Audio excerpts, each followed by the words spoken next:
Welcome to the Connecting Dots podcast. In this podcast, we try to connect dots that lead to aha moments. You know, like when a light turns on and suddenly you know what action you can take to resolve that thing that's been eating at you. I hope in today's episode, you will find some dots that you've been looking for. Welcome to the Connecting Dots podcast. I'm Carol Webster.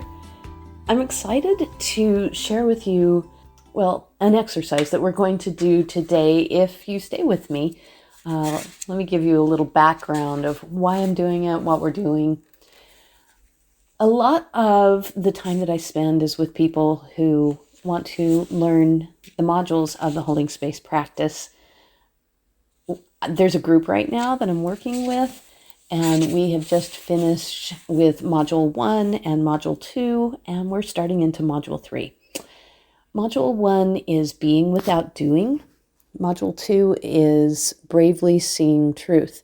Now, when we're bravely seeing the truth, sometimes some feelings come up, and it's hard to know what to do with those feelings.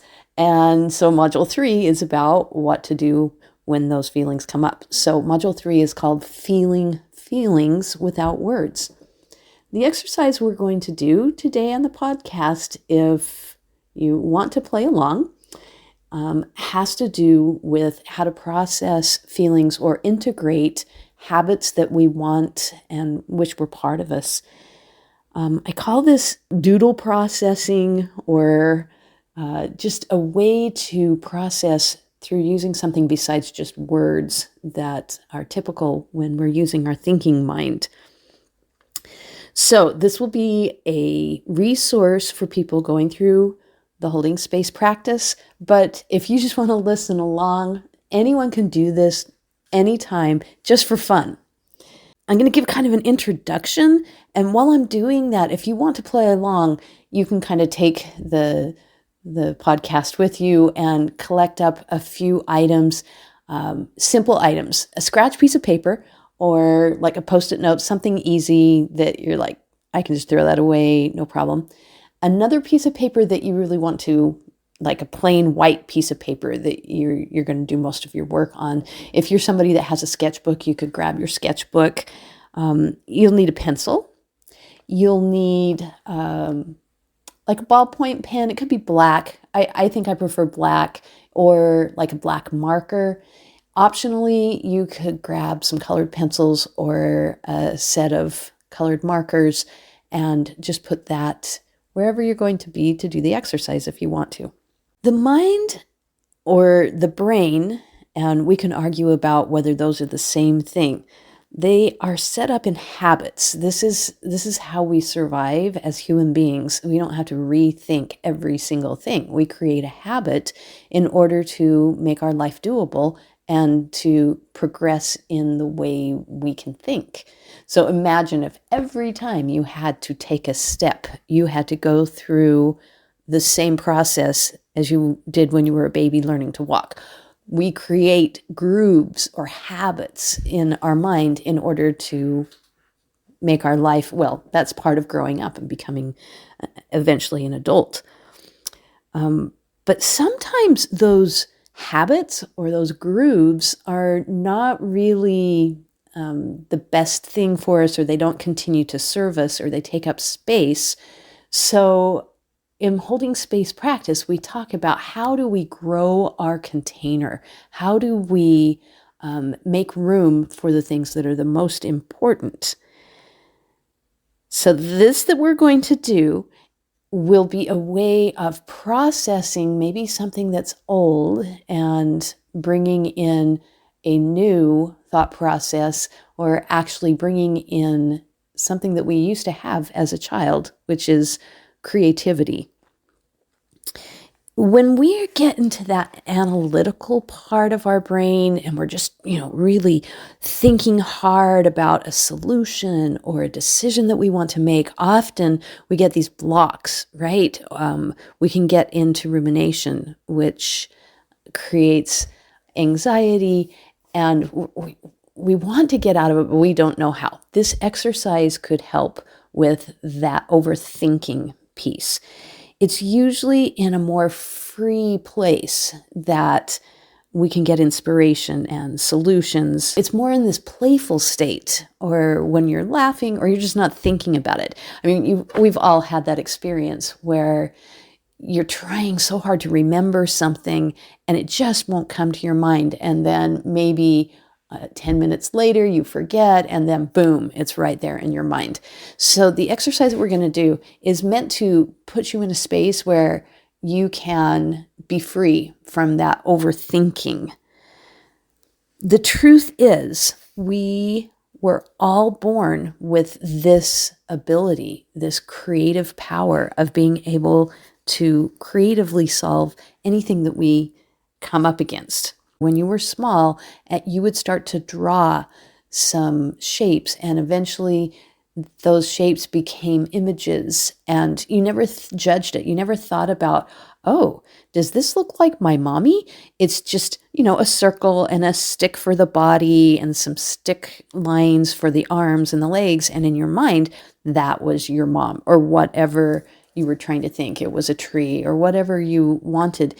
And as you get older, as children get older, they get to a stage where they start to look at the thing that they're drawing with more judgment. I think most of us, many of us anyway, we get to around age, maybe it could be as early as 6 or 7, or by age 10, you've made up your mind, oh, I am not an artist. I can't draw. And you just stop. You stop drawing. So today we're going to tap back into that childhood. It doesn't matter what I'm drawing. It doesn't matter what people think about it. And utilize the gift that it is to be able to use our hands and process and think in images instead of words. There is a freedom of the mind that is available as we unblock that erroneous unconscious belief that we aren't creative or we can't draw. So for the next few minutes, let yourself play. Just be curious about what's going to happen and let go of any preconceived notion of what you think you can or can't do, or what is good or what is bad, and just try to let that go. I will give you a series of instructions. You're going to have a lot of different options, a lot of different suggestions. Just take those suggestions, those ideas lightly. You're really trying to tap into whatever comes to you. Like that old game where somebody says, okay, I'm going to say a word and you tell me the first word that pops into your mind. That's the kind of feeling that you want to take this exercise with. So there's no right way to do this. There's no wrong way to do this. You just let it happen without judging it. Whatever comes out, just do that. Okay, if you want to play along, it's time. Get that scratch piece of paper out. And the first thing we're going to do is set an intention. Okay, before you do that, I want you just, wherever you are, whatever you're doing, just take a deep breath.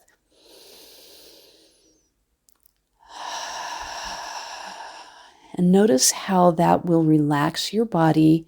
You can't really be super analytical and think about your breath at the same time. It's a very cool, quick hack that you can do anytime in your life that you want to relax. So let's do it again. Take another very deep breath and just fill up your lungs. Feel what that feels like with your muscles kind of expanding, and then release that with a sweet ha, and allow that tension to wiggle out of your body a little bit. If you want to, you can get your shoulders or your neck or your hips or whatever wiggling. And then one more deep breath.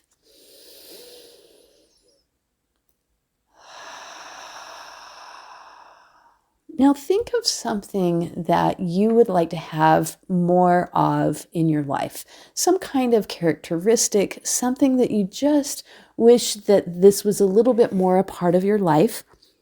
Here are some suggestions. They could be words like curiosity, patience, maybe kindness. Maybe you know that you need more playfulness in your life.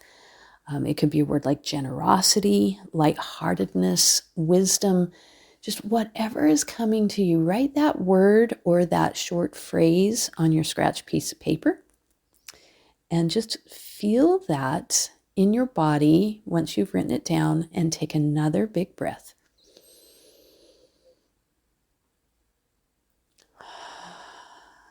And just let the essence of that idea come into your body without analyzing it, without defining it, and just let it come in. Okay, now you're going to set that paper aside. That was just a pre-exercise to set your intention. This is what you want to integrate more into your life.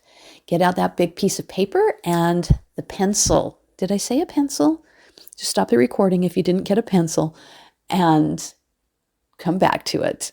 Here we are. We've got that piece of paper in front of you and the pencil. Whatever that word was or that short phrase, very lightly, I want you to write that easily, freely on the piece of paper. Just make it take up most of the paper in a very light way. This is going to be a background, and it's just going to melt into your paper after you do it just real quickly. Set that pencil aside and take another deep breath.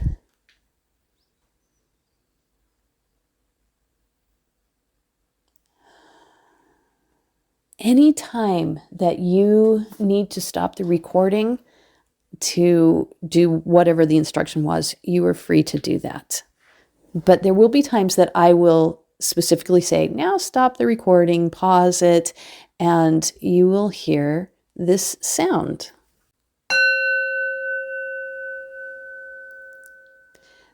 All right, there you are with your piece of paper. You've got your black pen or marker in your hand. Listen to these instructions and don't try to draw what I'm saying until you hear the chime. All right, here are the instructions. You're going to draw one large, simple shape.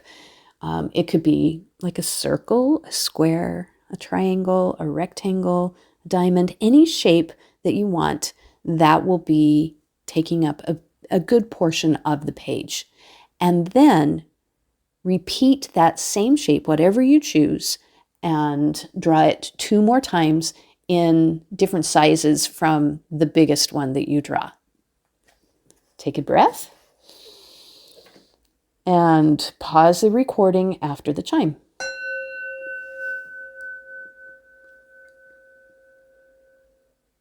Okay. You've got those 3 shapes on your piece of paper. Now think of a second shape that you want to draw. Something different from the first one. It really doesn't matter. Again, take this very lightly.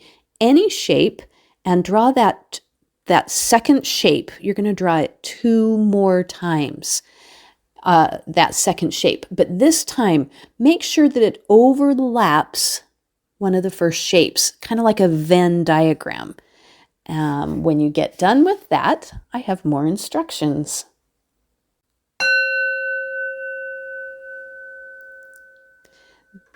Next, you're going to draw some lines. Before you do that, take a big deep breath right now.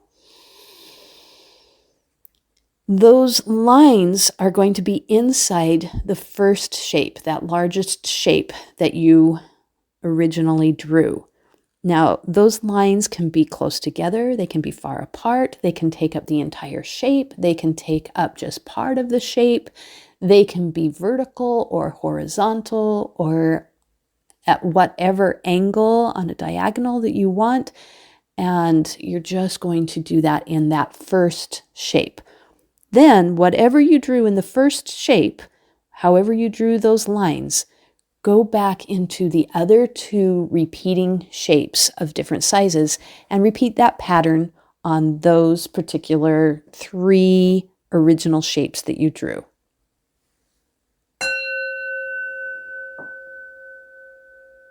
Next, you're going to draw lines in the opposite direction in the second set of shapes that you drew. So if it was vertical on the first set of shapes, you're going to draw them horizontal on the other set of shapes. If it was at one angle on a diagonal in the first set, you're going to draw it on the opposite crossing angle like an X on the second set. These, again, can be as far apart or as close as you want them to be, heavy or light, however you feel to draw those lines. Do that now.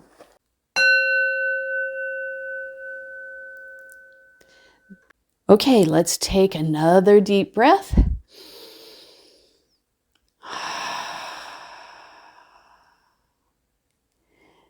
Now, in some blank space, wherever you want to do this on your piece of paper, draw a pattern of polka dots or stars or spirals or a combination of any of those.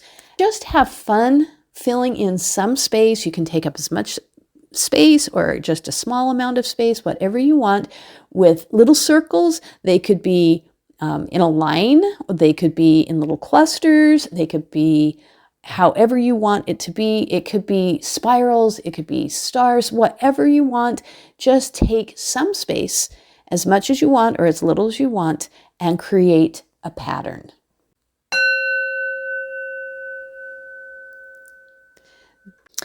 Hopefully, it's been fun to just see what emerges without thinking very much on your piece of paper. Now let's take another big deep breath.